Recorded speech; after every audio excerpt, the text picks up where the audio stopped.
Now in Borderlands 4 you have a whole host of options to choose from your weapons to your shields, and of course you've got some amazing rep kits that you can grab up as well.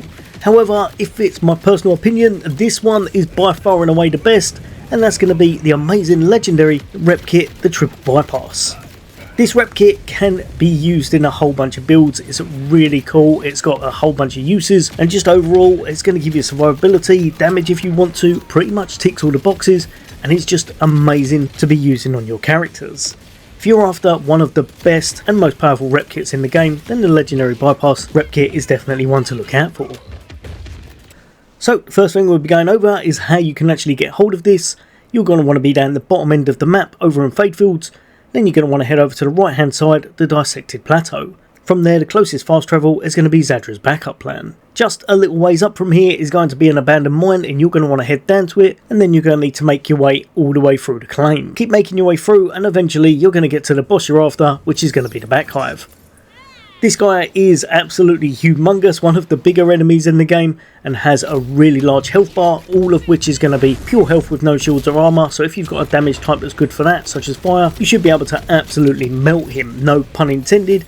But honestly, he's not the toughest boss, although you do want to take him down quite quick, because if you don't, he spawns bats that kind of nuke you by exploding right next to you, and they take a whole bunch of damage off you. Fingers crossed, after farming him for a while, you'll be able to get hold of the item you're after, the Triple Bypass legendary rep kit. And one of the reasons why I think this is just so good is because it really synergizes with a lot of builds, and it's also got some great effects to it. Overall, this one's got some really nice healing, and it's going to be over 10 seconds, and the cooldown is also quite nice for its duration. But the main reason you're going to want to be using this rep kit is for its trait, Heart Pump. From everything I've tested in game, this means that you'll be having this up more than pretty much any other rep kit, and in the right setups you can use this almost constantly whenever you're tackling a whole bunch of enemies.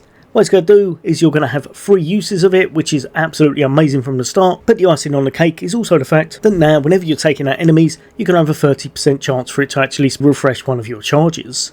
This can work out essential, especially if you're trying to put a good build together. You can have a whole host of healing, sometimes making yourself nigh on immortal in the right setups, and of course if you manage to grab a nice perk on it that's perfect for your build, you'll be able to have a lot of uptime on that as well. For this one, it would have been nice if I was a melee class. I wasn't doing that with this, so it didn't work out too perfect. But as you can see from some of the other ones I've picked up, you can always get some great effects that can help you build out. Now the cool thing about this, like I said a little bit earlier, is that you can synergize this with your builds quite nicely. And one thing it goes really well hand in hand with is over on your specialization tree, now with caffeine. This means whenever you're using a rep kit, you're going to get 25% extra cooldown on your skill use, and if you start putting this together with other item pieces and equipment that also have cooldown, you can pretty much spam your abilities and get them back really fast and easy with this. Just a great rep kit that works well on all classes, some of which it kind of breaks, I'd say, and overall it's one of, if not the very best, legendary rep kit in the game. Now as always, if you think there's a better rep kit out there, then chuck it in the comments, as I'd love to hear from you. But for now, as always, take care. I'll see you on the next day.